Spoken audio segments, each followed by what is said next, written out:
এ বিষয়ে বিস্তারিত জানাতে শরীয়তপুরের জাজিরায় আছেন সহকর্মী শফিকুজ্জামান রুবেল। সরাসরি যাচ্ছে তার কাছে। পদ্মা নদীর জাজিরা প্রান্তের মাঝিঘাটের যেই ভাঙন কবলিত এলাকা, সেই এলাকায় গতকালকে আবার নতুন করে কিন্তু ৮০ মিটার ভেঙেছে এবং এর ফলে পুরো যেই পদ্মা সেতুর ঘিরে যেই বেড়িবাঁধটি রয়েছে, নদীরক্ষা বেড়িবাঁধ, সেই বেড়িবাঁধের প্রায় ৪৮০% মানে ৮০ ফিট কিন্তু ইতিমধ্যে নদীগর্ভে বিলীন হয়ে গেছে।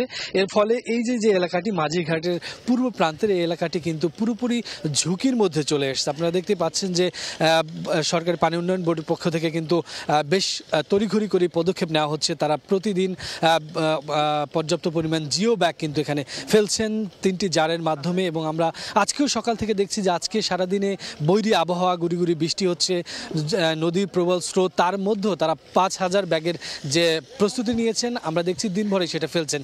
এখন পর্যন্ত যদি বলি যে এই যে পদ্মা সেতুর পূর্ব প্রান্তের যেই 0 পয়েন্ট পর্যন্ত 2 কিলোমিটার বেড়িবাঁধ রয়েছে, তার প্রায় ৪৮০ মিটার বেড়িবাঁধের মূল অংশ কিন্তু ভেঙে গেছে এবং সেখান থেকে প্রায় 50 ফিট, কোথাও 150 ফিট পর্যন্ত কিন্তু ভিতরে প্রবেশ করেছে, যেখানে বসত বাড়ি রয়েছে, বিভিন্ন দোকানপাট রয়েছে, স্থাপনাগুলো রয়েছে। এখন পর্যন্ত আমরা যতদূর জানি যে প্রায় 20টি পরিবারের বসত ভিটা এবং প্রায় 15টি দোকানপাট কিন্তু নদীগর্ভে চলে গেছে, বেশ কিছু স্থাপনাও নদীগর্ভে চলে গেছে।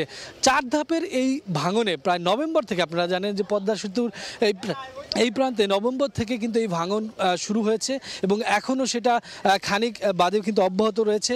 এবং যারা এখানে রয়েছেন, যারা স্থানীয়, তারা বলছেন যে যদি টেকসই বাঁধ নির্মাণ না করা হয় তাহলে এই পুরো প্রকল্পটি কিন্তু ঝুঁকির মধ্যে থাকবে এবং আশেপাশে যেই বসত বাড়িগুলো রয়েছে, যেই এলাকাটি রয়েছে, সেই এলাকাটিও নদীগর্ভে বিলীন হওয়ার সম্ভাবনা রয়েছে। তো সব মিলিয়ে বলা যায় যে পানি উন্নয়ন বোর্ডের পাশাপাশি সরকারিভাবে টেকসই বাঁধ নির্মাণের জন্য দ্রুত পদক্ষেপ গ্রহণ করার দাবি কিন্তু এলাকাবাসীর। সব মিলিয়ে এই ছিল পদ্মা সেতুর পূর্ব প্রান্ত থেকে। যুক্ত ছিলাম শরীয়তপুরের জাজিরা থেকে।